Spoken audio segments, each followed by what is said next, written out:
கர்த்தருடைய பரிசுத்த நாமம் மகிமைப்படுவதாக. தினமும் கர்த்தருடைய சத்தத்தை கேட்டுக்கொண்டிருக்கிற தேவனுடைய பிள்ளைகளை வாழ்த்துகிறேன், ஆசிர்வதிக்கிறேன். நீங்கள் ஆசிர்வதிக்கப்பட்டவர்கள். இந்த நாளிலும் பரிசுத்த தேவன் உங்களை பார்த்து சொல்கிற ஒரு வார்த்தையை நிறைவேற்றி முடிப்பார். நம்முடைய தேவன் எப்படிப்பட்ட தேவன் என்றால், வார்த்தையில் உண்மை உள்ளவர். காலங்கள் ஆகலாம், மாதங்களும் ஆகலாம், வருஷங்களும் ஆகலாம், ஆனால் சொன்ன வார்த்தையில் அவர் உண்மையுள்ளவர் என்பதை விளங்கிக் கொள்ளுங்கள். ஆண்டவர் உங்களுக்கு ஒரு வார்த்தையை சொல்லி நீங்கள் நினைக்கிறீங்க காலதாமதமாகிறது, என்ன நினைக்கிறீங்க? நீங்கள் நினைக்கிறீங்க என் வாழ்க்கையில் நிறைவேறாமல் இருக்கிறது, என்ன நினைக்கிறீங்க? ஆண்டவர் என்னை மறந்துட்டார்னு நினைக்கிறீங்க. இல்லை சகோதரனே, இல்லை சகோதரியே, கர்த்தர் சொன்ன வார்த்தை நிறைவேறும் அளவும் கர்த்தருடைய வசனம் யோசேப்பை புடமிட்டது என்று பார்க்கிறோம். கர்த்தர் உனக்கு ஒரு ஆசீர்வாதத்தை தரணும், கர்த்தர் உனக்கு ஒரு மேன்மையை தரணும். அவர் வார்த்தையை சொல்லிட்டார். அந்த வார்த்தை நிறைவேறணும்னா அந்த வார்த்தைக்கு உன்னை உருவாக்குகிற காலம்.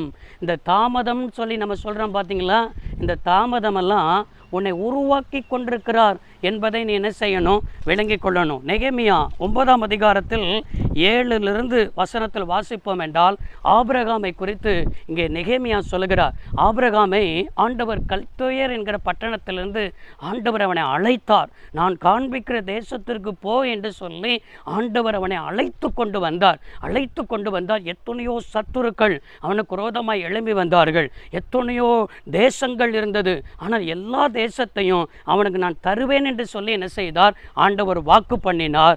வாக்கு பண்ணினபடியே கர்த்தர் என்ன செய்தார் என்று சொன்னால், நெகேமியா 9ஆம் அதிகாரம் வசனம் 8 வாசிக்கிறோம். அங்கே சொல்லப்பட்டிருக்க நிறைய கானான் தேசம், ஏத்தியர், எமோரியர், பெரிசியர், எபூசியர், கிர்காசியர் தேசத்தை அவருடைய சந்ததிக்கு கொடுக்கும்படிக்கு அவனோடு உடன்படிக்கை பண்ணி உம்முடைய வார்த்தையை நிறைவேற்றினீர் என்று சொல்லப்பட்டிருக்கிறது. அப்படின்னா ஆபிரகாமுக்கு அவனுடைய சந்ததிக்கு தேசத்தை தருவேன் என்று வாக்கு பண்ணினார், தேசத்தை தருவேன் என்று உடன்படிக்கை பண்ணினார். அந்த உடன்படிக்கையை, அந்த வார்த்தையை கர்த்தர் ஆபிரகாமுக்கும் அவருடைய சந்ததிக்கும் நிறைவேற்றி முடித்தார். இன்றைக்கும் நாம் ஆபிரகாமின் சந்ததி. இன்றைக்கும் ஆபிரகாமின் ஆசீர்வாதம் நமக்கு இருக்கிறது. நீங்கள் இருக்கிற பட்டணத்தில் நீங்கள் சுதந்திரிக்க அழைக்கப்பட்டவர்கள்.